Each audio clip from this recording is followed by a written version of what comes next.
پیدا ہوتا ہے کہ ہم بھی اللہ کو پکارتے ہیں، دعا مانگتے ہیں، لیکن ہماری دعائیں تو ایسے پوری نہیں ہوتی. تو دعائیں پوری کیوں نہیں ہوتی، دعائیں قبول کیوں نہیں ہوتی؟ اس کی وجوہات ہیں. وہ وجوہات اگر آپ سمجھ لیں گے تو پھر آپ اس طریقے سے دعا مانگیں گے کہ دعائیں سیدھی قبول ہوں گی. دعائیں قبول نہ ہونے کی ایک بنیادی وجہ کہ انسان اپنے گناہوں سے توبہ نہیں کرتا، اور اللہ پھر اس کی دعا کو قبول ہی نہیں کرتے. ہم گھروں میں دیکھتے ہیں جو بچہ پڑھائی اچھی کرتا ہو، اچھا گریڈ لیتا ہو، ماں باپ کی فرما برداری کرتا ہو، اگر یہ بچہ کبھی کوئی چیز مانگے تو آدھا کہے ہم اس کو چیز لے کے دے دیتے ہیں. اور جو بچہ ضدی ہو، ماں باپ کا نافرمان ہو، اور گریڈ بھی اچھے نہ آتے ہوں اور ماں باپ کو پریشان کرتا ہو، یہ بچہ اگر کہے نا کہ مجھے فلاں لینا ہے، باپ سنی انسنی کر دیتا ہے. اسی طرح جو بندہ اللہ کے نافرمانیاں کرتا ہے، اللہ اس کی سنی انسنی فرما دیتے ہیں. تو پہلی وجہ دعائیں قبول نہ ہونے کی اپنے گناہ ہیں.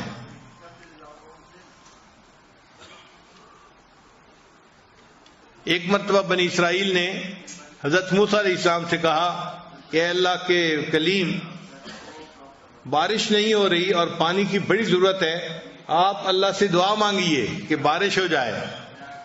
تو موسیٰ علیہ السلام نے دعا شروع کر دی، ربنا اغفر لنا ربنا اغفر لنا ربنا اغفر لنا. تو بنی اسرائیل بڑے حیران کہ ہم نے کہا تھا بارش کی دعا مانگیں اور موسیٰ علیہ السلام ربنا اغفر لنا لگائے ہوئے ہیں. تو پوچھا اے پیغمبر اسلام، آپ یہ دعا کیوں مانگ رہے ہیں؟ انہوں نے فرمایا اس لیے کہ جب اللہ تعالیٰ کسی بندے کی بخشش فرما دیتے ہیں تو اس کی تمام مرادوں کو بھی پورا فرما دیتے ہیں. تو ہمارے گناہوں کو جب اللہ معاف کریں گے تو ہماری تمام مرادوں کو بھی اللہ پورا فرما دیں گے. تو دعائیں قبول نہ ہونے کی پہلی وجہ انسان کے گناہ ہیں. اس لیے جو بندہ حرام کپڑے پہنتا ہے، حرام مال کھاتا ہے، وہ اگر بیت اللہ کے ساتھ لپٹ کے بھی دعا مانگے تو حدیث میں آتے ہیں اللہ اس کی دعا کو قبول نہیں فرماتے. وہ ملبسہ حرام، اس کا لباس حرام کا تھا، اس کا کھانا حرام کا تھا، اس کی دعا کو کیسے قبول کیا جاتا؟ تو حرام مال جس میں سود شامل ہو، جس میں لوگوں کا حق شامل ہو، تو ایسا حرام مال جو ہے اس والے بندے کی دعا قبول نہیں ہوتی. تو ہمیں چاہیے کہ ہم حلال کا اہتمام کریں تاکہ ہمارے اٹھے ہوئے ہاتھوں کو اللہ قبول فرما لے. اور ایک تیسری وجہ بھی ہے کہ اللہ تعالیٰ کئی مرتبہ بندے کی دعا کو فوری قبول نہیں کرتے، صرف یہ دیکھنے کے لیے کہ یہ میرا بندہ پکا ہے یا کچا ہے. دیکھیں ہم بازار میں جاتے ہیں نا تو مٹی کے برتن خریدتے ہیں تو لوگ اس کو ٹھونک بجا کے دیکھتے ہیں کہ پکا ہے یا کچا. بتائیں کہ چند کو آچے کا برتن ہے، اس کو بھی دیکھ رہے ہیں پکا ہے یا کچا. تو اللہ نے بندے کو اپنی جنتیں عطا فرمانی ہوتی ہیں، اللہ بھی بندے کو دیکھتے ہیں کہ بندہ پکا ہے یا کچا. تو اگر ایک دفعہ دعا مانگی قبول نہیں ہوئی تو پھر مانگے، قبول نہیں ہوئی تو پھر مانگے. ہم اپنے گھر میں نہیں دیکھتے، چھوٹا بچہ ماں سے کوئی چیز مانگتا ہے تو شروع میں ماں کہہ دیتی ہے میں نے نہیں دینی، تو وہ چپ نہیں ہو جاتا، وہ پھر امی کا جو ہے وہ دامن پکڑ لیتا ہے اور رونا دھونا شروع کر دیتا ہے. اس کو احساس نہیں ہوتا کہ میرے دائیں کون ہے، بائیں کون ہے، کون دیکھ رہا ہے، کون سن رہا ہے. وہ سب سے بے نیاز ہو کے بس اپنی امی کے لپٹ جاتا ہے اور مانگ رہا ہے، امی دے دیجئے دے دیجئے دے دیجئے. وہی ماں جس نے تھوڑی دیر پہلے نہ کی تھی پھر اس بچے کو بالآخر کہتی ہے کہ اچھا رو نہیں، میں تمہیں دے دیتی ہوں. تو جس طرح بچہ رونا دھونا کرتا ہے ماں فیصلہ بدل دیتی ہے، بندہ جب اللہ کے دربار پہ آ کے رونا دھونا کرتا ہے اللہ تعالیٰ بھی اپنے فیصلے کو بدل دیتے ہیں اور بندے کی دعا کو قبول فرما لیتے ہیں. کئی دفعہ دعا مانگتے ہوئے انسان کو دعا مانگنے کا سلیقہ نہیں آتا ہوتا. ہم دعا ایسے مانگتے ہیں جیسے کسی کو کام ذمہ لگا رہے ہوتے ہیں.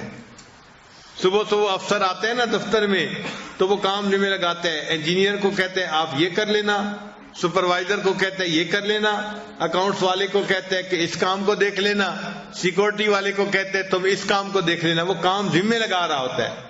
ہم بھی دعائیں اسی طرح مانگتے ہیں جیسے اللہ کے ذمے لگا رہے ہیں کام۔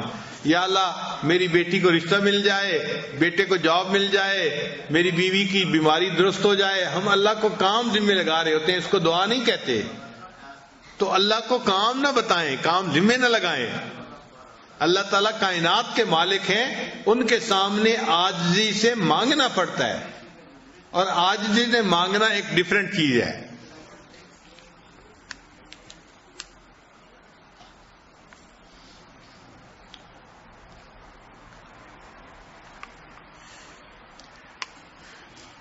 اور کئی مرتبہ دعا مانگنے والا دعا تو مانگ رہا ہوتا ہے مگر دل میں غفلت ہوتی ہے، دل میں غفلت ہوتی ہے، اور دل کی غفلت کی وجہ سے اللہ اس کی دعا کو قبول نہیں کرتے۔ چنانچہ حضرت موسیٰ علیہ السلام ایک دفعہ جا رہے تھے، حدیث پاک میں ہے، ایک چرواہا بڑا مانگ رہا تھا اللہ سے دعا،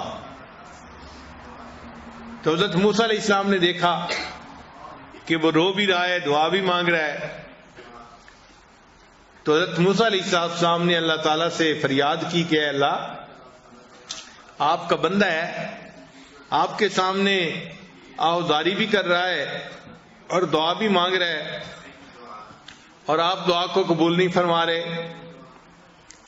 تو رب کریم نے جواب دیا کہ اے میرے پیارے موسیٰ علیہ السلام، یہ دعا تو مجھ سے مانگ رہا ہے مگر اس کا دل غیر میں اٹکا ہوا ہے، اس کا دل کسی اور میں اٹکا ہوا ہے، جب تک دل ادھر سے چھوٹے گا نہیں میں اس کی دعا کو قبول نہیں کروں گا، کہ دل تو میرا گھر ہے نا۔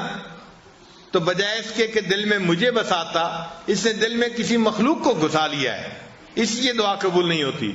تو حضرت موسیٰ علیہ السلام نے چرواہے کو بتایا، چرواہے نے اس سے توبہ کی اور اللہ نے اس کی دعا کو قبول فرما لیا۔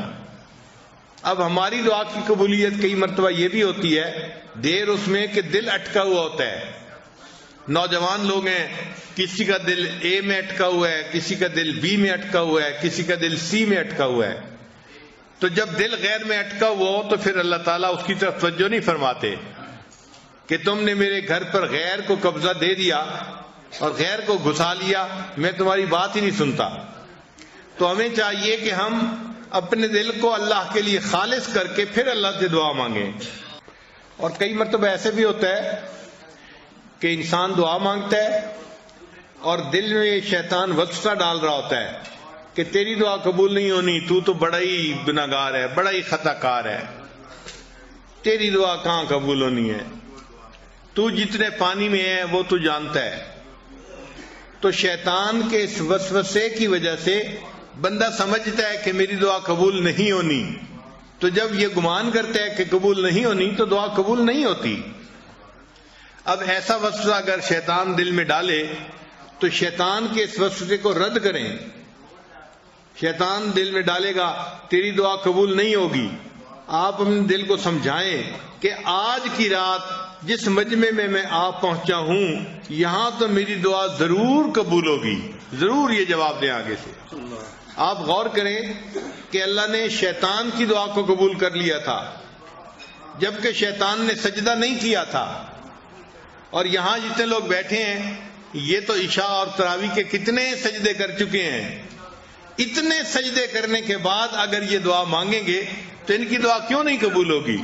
تو شیطان بدبخت کو جواب دے کہ مردود، تو نے تو سجدہ نہیں کیا تھا، اللہ نے پھر بھی تیری دعا کو قبول کر لیا، میں تو اتنے سجدے کر کے اللہ کے گھر میں بیٹھا ہوں، میری دعا اللہ قبول کیوں نہیں کریں گے؟